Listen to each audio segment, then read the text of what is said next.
Suling Emas, Jilid 7 bagian 3. Dua orang pengemis itu sudah tua, usia mereka 50 tahun lebih. Keduanya bersikap sombong dan memandang rendah, apalagi yang memegang tongkat berbentuk ular. Mukanya yang penuh keriput itu kelihatan pucat, akan tetapi selalu membayangkan senyum mengejek dan pandang matanya seperti pandang mata seorang bangsawan melihat pengemis. Dengan gerakan mulut yang kedua ujungnya ditarik ke bawah, si tongkat ular ini berkata, "Inikah orang muda sombong bernama Tan Hui yang telah membunuh dan menghina anak buah Kong Sim Kai Pang?" Sambil berkata demikian, ia menggoyang-goyangkan tongkatnya yang berbentuk ular itu di depan dada dengan gerakan penuh aksi. Akan tetapi, pengemis kedua yang mempunyai kepala besar sekali, sikapnya biar sombong, namun lebih sungguh-sungguh dan berwibawa. Ia berkata dengan suara membayangkan ketinggian hati, "Hui Kiam Eng Tan Hui, setahun yang lalu kau menggunakan kelemahan bekas Pangcu, ketua, kami, mengandalkan kepandaian untuk membunuh dan menghina anak buah kami. Sekarang kami telah mempunyai Pangcu baru yang tidak mau membiarkan Kong Sim Kai Pang dihina orang. Oleh karena itu, kalau kau menghendaki anakmu selamat, Pangcu kami minta kau datang menghadap kepada beliau di Kanghu." Setelah berkata demikian, pengemis berkepala besar ini membalikkan tubuh hendak pergi.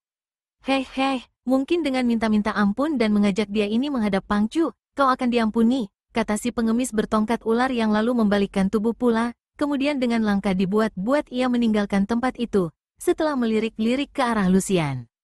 Tan Hui terkejut sekali dan termenung. Kiranya Eugene Tianglo sudah tidak menjadi ketua Kong Sim Kai Pang, sudah diganti.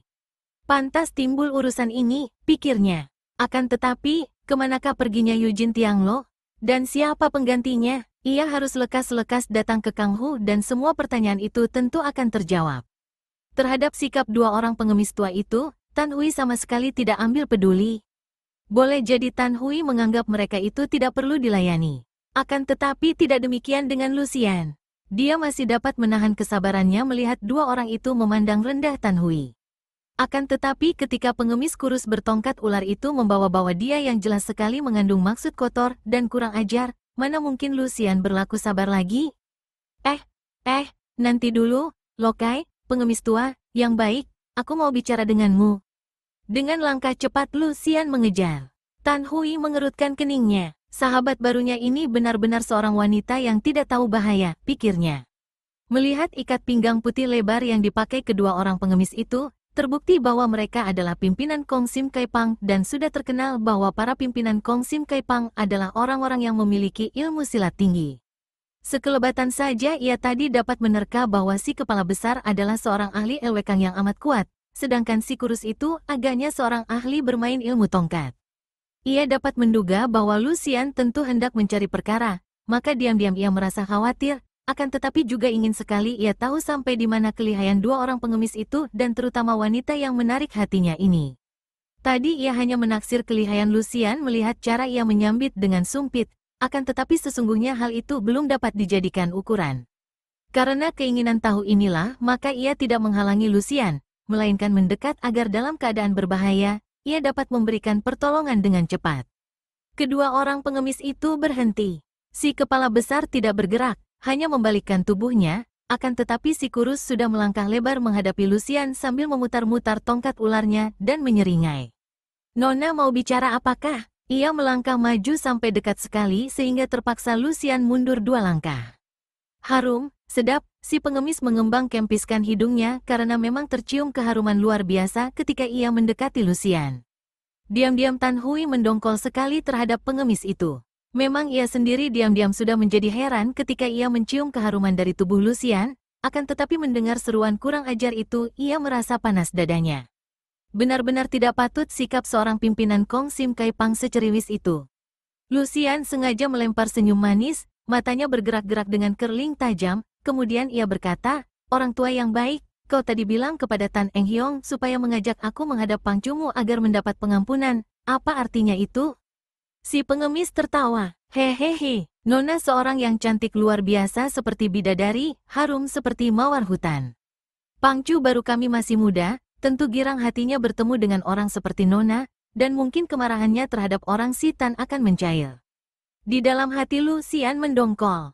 Siapa sudi mendapat pujian dari seorang kakek jembel buruk seperti ini? Akan tetapi wajahnya yang jelita itu tersenyum manis. Pengemis tua, kau seorang pimpinan Kong Sim Kai Pang tentu lihai dan terkenal sekali. Bolehkah aku mendengar namamu yang mulia dan terkenal? Si kurus kegirangan, terkekeh sampai keluar air matanya. Wah, namaku sih tidak terlalu besar akan tetapi di dunia Kang Ou tentu cukup dikenal, cukup menggemparkan.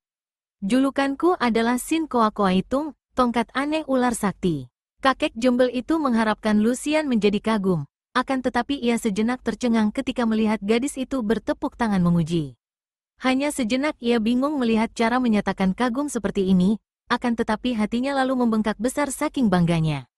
Hebat, kakek jembel, hebat namamu. Pantas kau selalu goyang-goyang tongkatmu seperti ular. Kiranya julukanmu ular sakti. Wah, hebat, seperti halilintar di tengah hari panas. Kembali pengemis itu melengak. Seperti halilintar di tengah hari? Wah, baru sekali ini aku mendengar pujian begitu. Kau tahu, bukan? Halilintar yang menyambar-nyambar mengeluarkan suara keras, takkan mendatangkan hujan. Namamu seperti gentong kosong berbunyi nyaring. Seperti perut kosong kebanyakan angin, maka angin busuk pula yang dikeluarkan. Tan Hui tak dapat menahan senyumnya. Wah, Lucian ini terlalu berani, terlalu bebas dan liar, akan tetapi juga terlalu menarik hati. Sebaliknya, Sin Koa Koa Hitung marah bukan main. Tahulah ia sekarang bahwa ia telah dipermainkan oleh wanita cantik ini. Bocah kemarin sore, berani kau memandang rendah tongkatku dan nama besarku? Ah, sama sekali tidak. Sin Koa Koa Hitung, hanya mengingat nama julukanmu istimewa, tentu kau pun mempunyai keistimewaan pula. Memang, aku mempunyai dua keistimewaan. Pertama, sekali tongkatku ini bergerak, jiwa seorang manusia melayang. Dan sekali aku melihat wanita sejelita seperti kau ini, sekaligus hatiku lemas.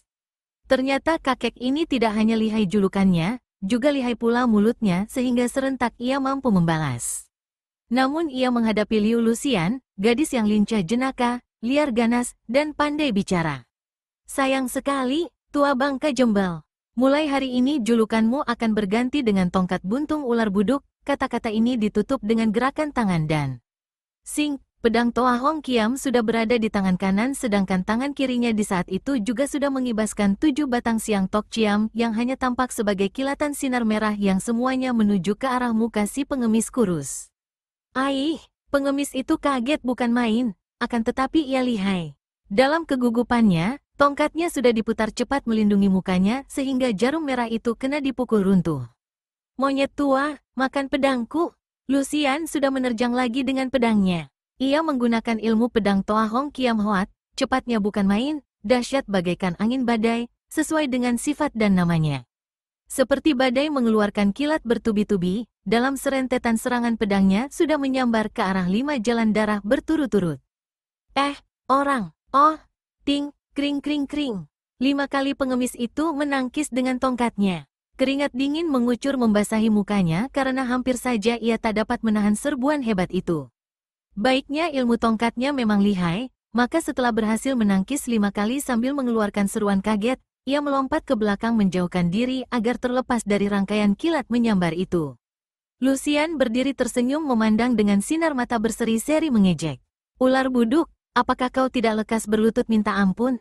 Kalau tadinya pengemis kurus tua itu tertarik oleh kecantikan Lucian yang berhasil membangkitkan darah tuanya yang sudah hampir mendingin, kini kakek itu menjadi demikian marahnya sehingga serasa dadanya hampir meledak.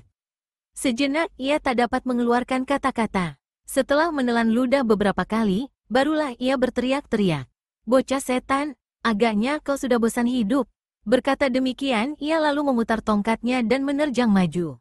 Tongkatnya menusuk dengan gerakan aneh karena ujung tongkat yang bergerak-gerak tak menentu itu sukar diduga kemana hendak menyerang. Sejak tadi Tan Hui melongo kagum menyaksikan kehebatan ilmu pedang dan ilmu melepas jarum wanita itu. Kini ia makin kagum lagi setelah menyaksikan betapa Lucian menghadapi tongkat yang digerakkan sedemikian lihainya dengan cara sembarangan dan main-main saja. Pedang di tangan Lucian membentuk garis-garis segi 8 seperti patkoa. Akan tetapi anehnya, kemanapun ujung tongkat pengemis itu meluncur, ia pasti bertemu dengan garis pedang sehingga tongkatnya terpental kembali. Hebat wanita ini, diam-diam Tan Hui berpikir. Ia mencoba untuk memperhatikan dan mengenal ilmu pedang itu, namun sia-sia.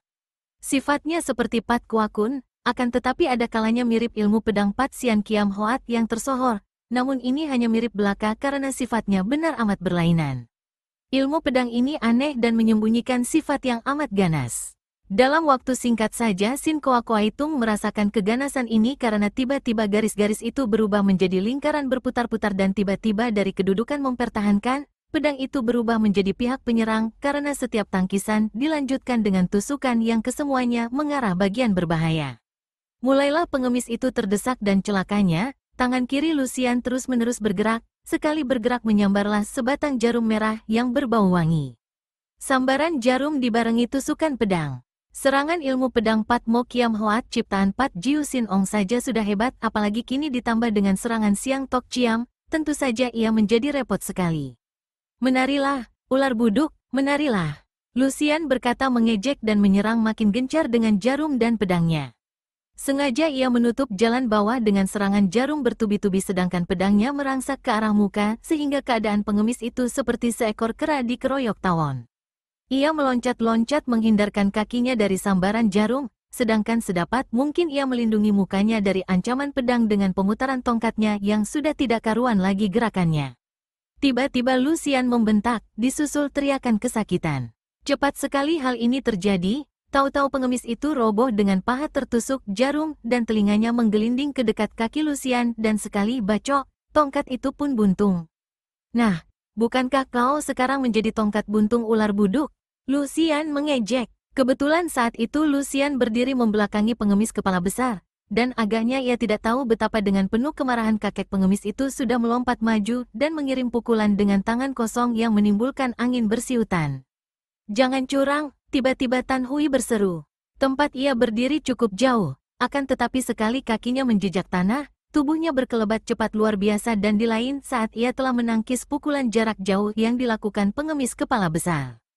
Dukek, dua buah lengan yang kuat bertemu dan terus menempel.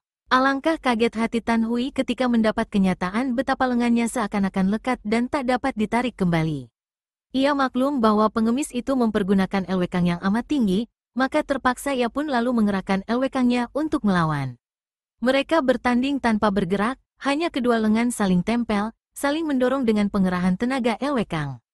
Pertandingan macam ini selalu lebih berbahaya dari pertandingan ilmu silat yang setiap serangan masih dapat dilakukan. Akan tetapi adu tenaga macam ini, yang kalah tentu akan menderita luka dalam yang amat berbahaya. Ketika merasa betapa tenaga pengemis itu benar-benar amat kuat, makin lama dorongan dan tekanannya makin berat, diam-diam Tan Hui mengeluh. Kalau mengandalkan ilmu silat, kiranya takkan sukar mengalahkan lawan ini, akan tetapi sekarang sudah terlanjur mengadu tenaga, sukar baginya untuk mundur lagi. Maju payah, mundur berbahaya. Terpaksa ia nekat dan mengerahkan terus tenaga dalamnya. Koko, mengapa begini sabar melayani dia? Tiba-tiba Lucian berkata halus di belakang Tan Hui sambil menepuk pundak pendekar itu. Tan Hui kaget. Tepukan itu biarpun perlahan namun dapat mengganggu pengerahan tenaga elwekangnya, karena tepukan itu agaknya mengarah punggung dekat pundak.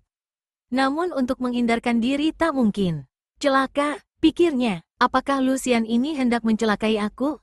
Tapi suaranya begitu merdu, panggilannya, kokok begitu mesra. Plakek, benar-benar Lucian menepuk punggungnya, tempat di mana hawa sinkang lewat dan menjurus ke lengannya yang menempel dengan lengan lawan. Akan tetapi anehnya, tenaganya bukannya buyar melainkan menjadi makin kuat dan tahu-tahu kakek berkepala besar itu mencelat ke belakang sampai 3 meter jauhnya, lalu bergulingan beberapa kali baru meloncat berdiri dengan muka pucat. Kalian yang curang, kakek itu memaki. Begitu kedua tangannya bergerak, ia sudah menyambar sebuah batu besar di sampingnya dan melontarkannya ke arah Tan Hui dan Lucian. Batu itu besar sekali, beratnya tentu tidak kurang dari 500 kati, akan tetapi dengan begitu mudah dilontarkan seperti orang melontarkan sekepal batu saja. Hebat serangan ini, karena jarak di antara mereka hanya 4 meter sedangkan batu itu menyambar amat cepat. Lucian berseru keras dan tubuhnya lalu ia banting ke belakang, terus ia bergulingan menjauhi tempat itu. Ia melihat dengan penuh kekaguman betapa tubuh Tan Hui mencelat ke depan agak tinggi dan tepat pendekar itu hinggap di atas batu yang menyambar lewat, seperti seekor burung saja gerakan ini, kemudian ia menunggang batu itu dan ketika batu jatuh ke tanah, ia pun meloncat turun. Wah, kalau aku memiliki ginkang seperti itu, barulah puas hidupku, tanpa terasa lagi Lucian berseru penuh kekaguman. Kakek berkepala besar itu telah menderita luka dalam. Ia menjura lalu berkata, Hui Kiam Eng, kepandaianmu dan temanmu memang hebat. Akan tetapi kalau kau berani mendatangi tempat pangcu kami di Kanghu untuk menerima puterimu atau menerima kematianmu, barulah kami benar-benar kagum. Ia lalu menghampiri temannya yang masih merintih-rintih dan menyeretnya pergi dari situ. Adik Lucian, hebat bukan main kepandaianmu. Benar-benar tak pernah kusangka, Kiam Hoatmu aneh dan hebat. Adapun tenaga LW-Kangmu, benar-benar aku seperti tidak bermata, tak tahu bahwa aku berhadapan dengan seorang pendekar wanita yang sakti. Lucian tersenyum, girang sekali hatinya. Tan Hui Koko, mengapa kau begitu memuji setinggi langit? Kalau mau bicara tentang kelihayan, kaulah orangnya. Terutama sekali ginkangmu, benar-benar membuat aku tunduk dan kagum. Kalau saja aku dapat memiliki ginkang seperti itu, alangkah akan bahagia hatiku. Bagi seorang seperti kau ini, adik Lucian, tidak ada lagi yang tak mungkin di dunia. Apa sukarnya mempelajari ginkang bagi kau yang sudah mampu mempelajari ilmu silat sehebat itu? Benarkah, kakak yang baik? Kau suka untuk mengajarkan ginkangmu kepadaku? Terima kasih, kau baik sekali, baik sekali. Saking girangnya Lucian memegang lengan Tan Hui dengan kedua tangannya. Sejenak mereka berdiri seperti itu, mata saling pandang, dan di dalam hati masing-masing makin tertarik. Semenjak 2 tahun yang lalu istrinya meninggal dunia karena sakit, Tan Hui hidup penuh dengan kesunyian. Hal itu biarpun amat mendukakan hatinya, namun dapat ia tahan karena Tan Hui adalah seorang jantan yang berbatin kuat. Tidak mudah hatinya tergoda oleh kecantikan wanita. Maka selama ini ia pun tinggal menduda, sedikit pun tidak pernah menoleh ke arah wanita lain, menekuni kesunyian hidupnya. Akan tetapi pertemuannya dengan Lucian ini adalah luar biasa. Wanita ini luar biasa cantiknya, luar biasa pula kepandaiannya. Tidaklah heran kalau Tan Hui menjadi tertarik. Hati seorang kakek pendeta sekalipun mungkin akan tergetar kalau melihat Lucian yang cantik jelita, yang semerbak harum, berlagak memikat hati. Bagi Tan Hui, Lucian merupakan wanita yang amat menarik, apalagi kalau diingat bahwa mendiang istrinya adalah seorang wanita lemah, berbeda sekali dengan Lucian ini yang dalam hal kepandaian, tidak berada di sebelah bawah tingkatnya sendiri. Bagaimana, Koko? Tentu kau mau mengajarku ginkang, bukan? Sudah berada di ujung lidah Tan Hui untuk menyanggupi, akan tetapi mengingat bahwa ilmu pedang dan ilmu ginkangnya adalah kepandaian yang merupakan ilmu turunan, ia merasa agak meragu. Aku tidak keberatan. Tapi, ilmu itu belum pernah diturunkan kepada orang luar. Maksudku, itu adalah ilmu turunan. Lucian yang masih memegang lengan Tan Hui, merapatkan tubuhnya sehingga Tan Hui terpaksa meramkan mata karena keharuman yang menyengat hidungnya membuat hatinya berguncang keras. Apakah kau tidak mau menganggap aku orang dalam? Suaranya merdu lirih seperti berbisik. Pada saat itu sudah banyak orang berkumpul karena tadi tertarik oleh keributan di depan rumah makan. Melihat ini Tan Hui segera berkata perlahan, Moi, tak baik bicara di sini seperti ini. Di manakah kau tinggal? Mari kita bereskan perhitungan dengan rumah makan dulu. Aku tinggal di penginapan sebelah rumah makan. Biarkan aku yang membayar, Tan Koko. Akan tetapi, sebelum mereka memasuki rumah makan, serombongan orang kelihatan berlari mendatangi. Pakaian mereka adalah pakaian ahli silat, seperti yang biasa dipakai oleh orang-orang yang pekerjaannya pengawal atau tukang pukul. Akan tetapi begitu tiba di depan Tan Hui, 7 orang itu segera menjatuhkan diri berlutut dan setelah dekat tampaklah bahwa mereka adalah para piausu, pengawal barang berharga, yang mukanya penuh debu dan keringat, bahkan di antara mereka ada yang terluka sehingga pakaian mereka berlumur darah. Tan Tai Hiap, pendekar besar Tan, mohon suka memberi pertolongan kepada kami para piausu yang celaka. Seorang di antara mereka yang tertua dan pundaknya terluka bacokan, segera berkata dengan suara penuh permohonan. Kebetulan sekali kami yang bercelaka mendengar akan kehadiran Tai Hiap di sini, maka kami segera menghadap Tai Hiap untuk mohon pertolongan. Kalau Tai Hiap tidak suka menolong, berarti kami sekeluarga akan mati. Tan Hui mengerutkan keningnya. Tidak patut para piausu yang termasuk golongan orang gagah bersikap selemah ini. Kalian ini rombongan piausu dari manakah dan apa yang terjadi sehingga kalian merengek-rengek seperti anak kecil? Tanyanya berisikan teguran. Maaf, Tai Hiap. Kalau sikap kami menjemukan Tai Hiap. Akan tetapi karena kami sudah putus harapan. Ketahuilah, Tan Hiap, kami dari perusahaan pengantar barang Hong Ma Piao Kiok, perusahaan pengantar kuda angin. Kali ini kami ditugaskan mengantar 5 peti barang-barang berharga milik seorang pembesar yang pindah tempat, yang katanya berharga ribuan tael emas. Karena perjalanan menuju kota Suik yang biasanya aman, kami tidak merasa khawatir apa-apa. Ternyata di luar dugaan, di lereng bukit itu, hanya 40 li dari sini, kami dihadang perampok. Barang-barang kami dirampas semua, bahkan di antara kami ada yang tewas dan luka-luka. Gerombolan perampok itu agaknya masih baru di sana, dipimpin oleh kepalanya yang lihai. Tan Tai Hiap, harap Tuan Sudi menolong kami, karena kami tidak mampu merampas kembali 5 buah peti itu pasti perusahaan kami akan bangkrut, dan kami semua akan diseret ke penjara. Kalian tidak becus melawan perampok, mengapa berani menjadi piausu? Tiba-tiba Lucian membentak mereka. Memang piausu lawannya perampok, siapa kalah harus berani menanggung risikonya. Mengapa kalian ribut merengek-rengek minta bantuan orang lain? Tak tahu malu, hayo pergi, jangan ganggu lagi, kami punya urusan yang lebih penting. 7 orang piausu itu kaget sekali. Mereka bingung karena tidak tahu siapa adanya wanita cantik jelita yang galak itu. Akan tetapi karena melihat wanita itu berada di situ bersama Tan Hui, mereka lalu membentur-benturkan jidat ke tanah sambil memohon-mohon dengan suara pilu. Sudah bertahun-tahun mendengar nama besar Tan Tai Hiap sebagai pendekar budiman yang selalu mengulurkan tangan menolong mereka yang menghadapi malapetaka. Kini kami mohon dengan segala kerendahan hati. Sudahlah jangan banyak ribut lagi. Biar ku bereskan sebentar urusan kecil itu. Di mana adanya si perampok? Koko, kau hendak memenuhi permintaan mereka yang cerewet ini? Bukan urusan kita, hanya sebentar, Sian Moi. Bukit itu tampak dari sini, dan membereskan segala macam perampok hina apa sih sukarnya? Hanya makan waktu beberapa jam juga beres. Aku tidak sudi mencampuri urusan piausu-piausu tengik ini. Lucian cemberut. Tan Hui tersenyum. Biarlah aku sendiri yang mengurus hal ini, harap kau suka menanti.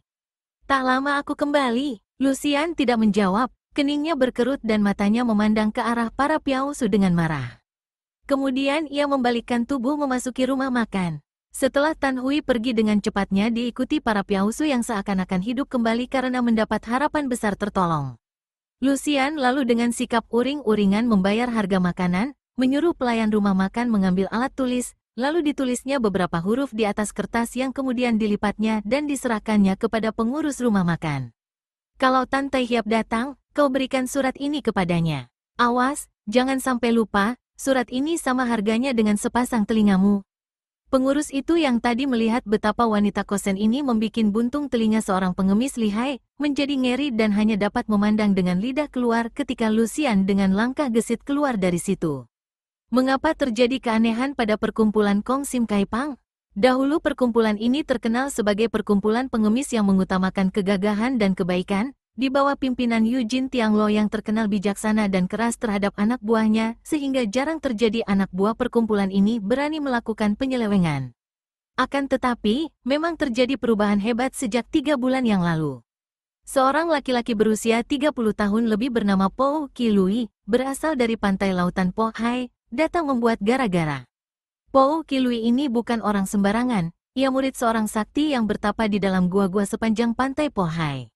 Semenjak kecil Po Qi Lui digembleng oleh pertapa ini dan memperoleh ilmu silat yang tinggi sekali. Akan tetapi beberapa tahun yang lalu, ia tidak dapat menahan gelora nafsunya yang memang selalu mengalahkan batinnya sehingga ia menculik dan memperkosa seorang wanita nelayan, membunuh suami wanita itu dan beberapa orang keluarganya yang hendak membela wanita itu. Gurunya marah sekali, akan tetapi dalam cengkeraman nafsu iblis, Po Qi Lui turun tangan pula terhadap gurunya yang sudah amat tua dan lemah, sehingga ia berhasil membunuh gurunya sendiri, kemudian membunuh pula wanita itu. Peninggalan gurunya berupa kitab-kitab pelajaran ilmu kesaktian, ia ambil semua dan pergilah Po Qi Lui meninggalkan pantai Po Hai dengan kedua tangan berlepotan darah pembunuhan kejam. Selama bertahun-tahun ia memperdalam ilmunya, mempelajari kitab-kitab dari suhunya, maka kepandaiannya makin meningkat tinggi. Dalam perantauannya, Po Qi Lui yang sudah menjadi hamba nafsu itu mengumbar nafsu angkara murka, mengandalkan kepandaiannya untuk melakukan apa saja demi memuaskan dirinya. Merampok, membunuh, merampas wanita, dan mengganggu orang-orang Kang Ou untuk mengangkat diri dan namanya sehingga dalam beberapa tahun saja terkenalah nama Po Qi Lui sebagai seorang tokoh muda yang ganas dan kejam sepak terjangnya. Pada suatu hari, yaitu 3 bulan yang lalu, sampailah Po Qilui di Kanghu dan ia mendengar tentang perkumpulan Kong Sim Kai Pang yang terkenal dan kuat. Dengan tertarik ia mendatangi markas perkumpulan itu dan tercenganglah ia menyaksikan betapa kuil tua yang dijadikan pusat perkumpulan, ternyata di sebelah dalamnya terdapat perabot-perabot rumah yang cukup lumayan dan lengkap. Tertarik pula melihat betapa kedudukan ketua perkumpulan ini amat dihormat, baik oleh anak buah Kong Sim Kai Pang yang mempunyai ratusan orang anggota, maupun oleh para penduduk sekitar tempat itu. Bahkan pembesar-pembesar negeri memandang perkumpulan ini dengan hormat. Maka timbullah niatnya yang bukan-bukan yaitu ingin merampas kedudukan ketua Kong Sim Kai Pang. Dengan tenang ia mendatangi kuil di luar kota Hanghu, dan dengan seenaknya pula ia menyatakan kepada Yu Jin Tianglo bahwa ia ingin menjadi ketua Kong Sim Kai Pang. Tentu saja belasan orang pimpinan itu menjadi marah, namun sekaligus mereka itu dirobohkan secara mudah oleh Po Qilui. Bahkan Yu Jin Tianglo sendiri yang tentu saja mempertahankan kedudukan, terutama nama besarnya, dalam pertandingan yang hebat terbunuh olehnya. Sifat-sifat baik seseorang sukar ditiru dan tidak mudah menular. Sebaliknya sifat-sifat buruk itu tanpa diajarkan pun akan mudah ditiru dan merupakan semacam penyakit batin yang mudah menular. Setelah menyaksikan kesaktian petualang muda itu, para pimpinan Kong Sim Kai Pang mau tak mau terpaksa tunduk. Para anggota perkumpulan ini menjadi gembira sekali melihat sifat Po Qilui atau Kai Pangcu, ketua perkumpulan pengemis, yang baru ini jauh berlainan dengan sifat dan watak Yu Jin Tianglo. Nafsu mereka yang selama berada di bawah pimpinan dan pengawasan Yu Jin Tianglo seakan-akan tertekan, kini mendapat jalan keluar. Mulailah terjadi pelanggaran-pelanggaran oleh anak buah Kong Sim Kai Pang. Bahkan dendam yang selama ini terpaksa disimpan saja di dalam hati terhadap Hui Kiam Eng Tan Hui karena Yu Jin Tianglo malah menyalahkan anak buahnya sendiri, kini meluap-luap. Ketika para pimpinan menceritakan kepada ketua baru itu, Po Qilui segera mengatur rencana dan menyuruh para pimpinan yang berkepandaian cukup tinggi untuk menculik Putri Tan Hui yang baru berusia 5 tahun dari rumah paman bocah itu. Hal ini dilakukan karena ketua baru ini merasa dirinya terlalu tinggi untuk langsung pergi mencari Hui Kiam Eng Tan Hui. Demikianlah peristiwa hebat yang terjadi pada perkumpulan Kong Sim Kai Pang dan yang tentu saja mengherankan hati Tan Hui dan juga Lucian yang sudah mendengar akan kebesaran perkumpulan itu dan ketuanya, Yu Jin Tianglo. Dapat dibayangkan betapa marahnya hati Po Qilui melihat anak buahnya mendapat penghinaan dari Tan Hui dan seorang wanita jelita bernama Lucian. Malah dua orang pembantunya yang ia anggap berkepandaian cukup dan ia utus menantang Hui Kiam Eng Tan Hui juga menerima penghinaan pula. Ia anggap penghinaan ini sudah melampaui batas, dan ketika sore hari itu ia mengambil keputusan untuk mencari sendiri Tan Hui, tiba-tiba muncullah Lucian yang menerobos masuk dengan pedang di tangan dan berseru. Di mana adanya Yu Jin Tianglo? Aku mewakili Hui Kiam Eng Tan Hui untuk mengambil kembali puterinya. Di dalam kuil itu para pimpinan Kong Sim Kai Pang sedang berkumpul, malah dua orang pengemis yang telinganya buntung dan si kepala besar yang menderita luka dalam juga hadir di situ. Menyaksikan seorang wanita muda dengan pedang di tangan yang demikian cantik jelita, sejenak Po Qilui melongo terpesona dan keheranan. Ia dapat menduga tentu inilah teman Tan Hui yang telah membuntungi telinga pembantunya. Ia terheran-heran bagaimana ada seorang wanita muda yang cantik jelita seperti ini mampu melakukan hal itu.